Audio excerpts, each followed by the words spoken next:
there are moments in a regular season game, Max, when it's about the championships to you and all of that stuff, and I'm talking about some moments. February, it's January, it's Christmas time, it's whatever.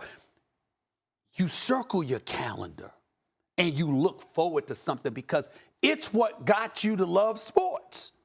When I think about Bird and Magic, we couldn't wait to see them go against one another because we knew even though the championship was the focus, there was something special about them going against each other. We knew they were going to do commercials together. We knew they were going to talk smack to one another, but we wanted to see. What we lamented about Jordan was the fact that there was no true rival because he was head and shoulders. But we appreciated the fact that even though there wasn't a true rival, this brother used to manufacture rivals. All of a sudden, he got a problem with Jeff Van Gundy, Big Chief Triangle, we call it. Talk about Phil Jackson. Who the hell does he think he is? And Jordan, and alluding to Jordan hanging in Atlantic City. I mean, the little shots that he would take. One time I covered a press conference in Chicago, and somebody said something smart about Jordan. Jordan just nodded his head and said, okay, finished the press conference, and then peeked his head back and said, excuse me, who said that? You know, like, and left the world for 2 days. All right, we can't wait because we know Jordan gonna do something to him. When they talked about Drexler and the Barcelona, you know, and these guys practicing against one another in the Olympics, we was like, oh Lord, he gonna get it. And you know, you looking forward to it.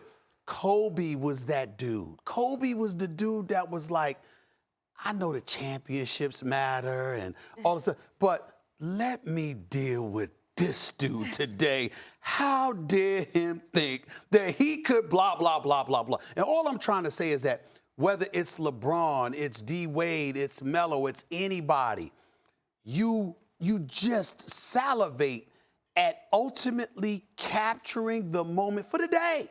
For the 2 hours. It's like, and that's all I was complaining about with LeBron, for example, with Kawhi.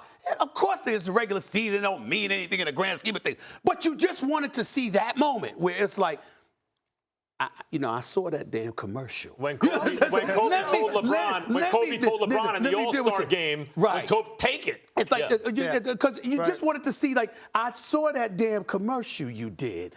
Let me handle this right now. Kobe was always... And Kobe, he never, ever let us down in terms of displaying a willingness to embrace that moment. That's all I'm saying. That's what we want from our stars. That's what we remember. That's what we relish. That's all I'm saying. That's what I remember as well. When you think about Kobe, he always was trying to find an edge. When you think about what makes us do the Kobe every time we throw it up, there's something about someone rising to the occasion. Whether it's in basketball or whatever you're doing, there's something about not being afraid of the moment. We think That's of Kobe, what it is. We think of Kobe, what was he the greatest of all time at? I think of his killer instinct. I think of his salivating at the chance to get one up on you and win. You remember when when Dwayne Wade accidentally broke his nose, he had to wear that mask. That next game was at the Staples Center after All-Star Weekend. Everybody was looking forward to it that Sunday. Oh, my goodness, what's going to happen? But it makes me think about Kobe as a craftsman, and I think that's why he transcends just the game.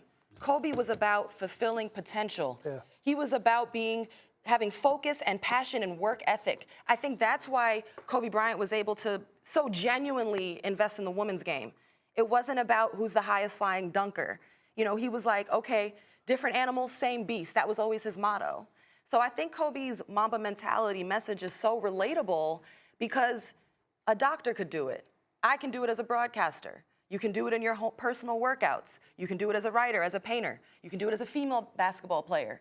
You know, even if I want to take it a step further, and I might be projecting a little here, but he was such a craftsman in my conversations with him. And anybody who knows Kobe would say this. I feel like, you know, you talk about the abrupt and tragic nature of this. I feel like he had accomplished so much, and yet at the same time, he was just getting started. Mm-hmm. And I feel like he was just having the chance to devote himself to the craft of fatherhood in a way that perhaps his schedule wasn't allowing to him before. And he had this really special bond with Gigi over basketball. And the one thing in the face of this really tragic and sad moment that I'm gonna hold on to is that the idea that the two of them have each other in heaven. And I'd like to imagine they're up there watching basketball, talking hoops, working on pivot moves. You know, the two of them had a really special bond, special handshakes. The way they worked on the game, Kobe was teaching her pivot moves, footworks that took him 20 years. He was giving to her at the age of 13. So I feel like Mamba mentality in Kobe transcends the game winner on the court for the championship, but it's for all of us in our everyday lives. Yeah, I think when you say it's not that he always rose to the occasion in terms of successes versus failures, it's that he was never scared to. He was never scared to try, to step up. And the reason he was never scared to, it's not just, oh, he was born with this innate gift, because he knew he was gifted, but he put in the work. That's what I mean by passion is responsibility. He has a passion for it, so if you love it, you're responsible to it. And that means working even when you don't want to. And because he put in the work, not just that he was talented, when the moment came, he was not scared, ever. He was never scared of that moment.